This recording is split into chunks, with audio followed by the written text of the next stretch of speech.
कृष्ण जन्माष्टमी राजा कंस के युग से संबंधित है। लंबे समय पहले कंस मथुरा का राजा था।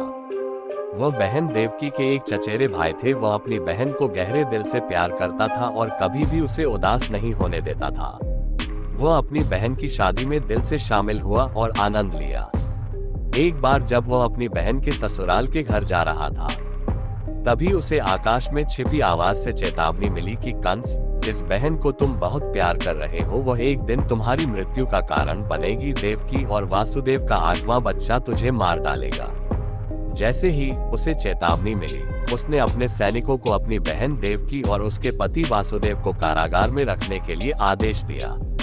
उसने मथुरा के सभी लोगों के साथ क्रूरता से बर्ताव करना शुरू कर दिया। उसने घोषणा की कि मैं अपनी बहन के सभी बच्चों को अपने हत्यारे को रास्ते से निकालने के लिए मार दूंगा। उसकी बहन ने अपने पहले बच्चे को जन्म दिया, फिर दूसरा, तीसरा और फिर 7वां, जो कि कंस के द्वारा एक एक करके मारे गए। बाद में देवकी अपने 8वें बच्चे के साथ गर्भवती हुई, अर्थात कृष्ण जी, जो कि भगवान विष्णु का अवतार थे।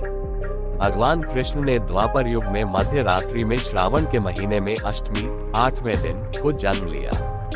उस दिन से लोगों ने उसी दिन कृष्ण जन्माष्टमी या कृष्णाष्टमी का त्योहार मनाना शुरू कर दिया। जब भगवान श्री कृष्ण नव पृथ्वी में जन्म लिया, एक चमत्कार सा हुआ। जेल के दरवाजे अपने आप खुल गए, रक्षक सो गए और एक छिपी हुई आवाज ने कृष्ण को बचाने के रास्ते के बारे में वासुदेव को बताया। वासुदेव ने कृष्णा को एक छोटी सी टोकरी में ले लिया और अंधेरे में मध्यरात्रि में एक बड़ी नदी से गोकुल में अपने दोस्त नंद के पास ले गए। उन्होंने एक बरसात की रात को पार किया जहां शेषनाग ने उन्हें मदद की। उन्होंने अपने बेटे को अपने दोस्त यशोदा और नंद बाबा की लड़की के साथ बदला और कंस की जेल वापस लौट आए। सभी दरवाजे बंद हो गए और कंस को संदेश भेज दिया गया कि देवकी ने एक लड़की को जन्म दिया था। कंस आया और उस लड़की को पटक कर मारने की कोशिश की। उसी समय वो लड़की कंस के होंठों से अदृश्य होकर आकाश में अपने असली रूप बिजली कन्या के रूप में प्रकट हुई और उसने चेतावनी दी और कहा, अरे मूर्ख कंस, तुम्हारा हत्यारा तो बहुत सुरक्षित जगह पर बढ़ रहा है और जब भी तुम्हारा समय पूरा हो जाएगा तब वो तुम्हारा वध कर देगा। हिंदू पौराणिक कथाओं के अनुसार भगवान कृष्ण भगवान विष्णु के 8वें अवतार थे।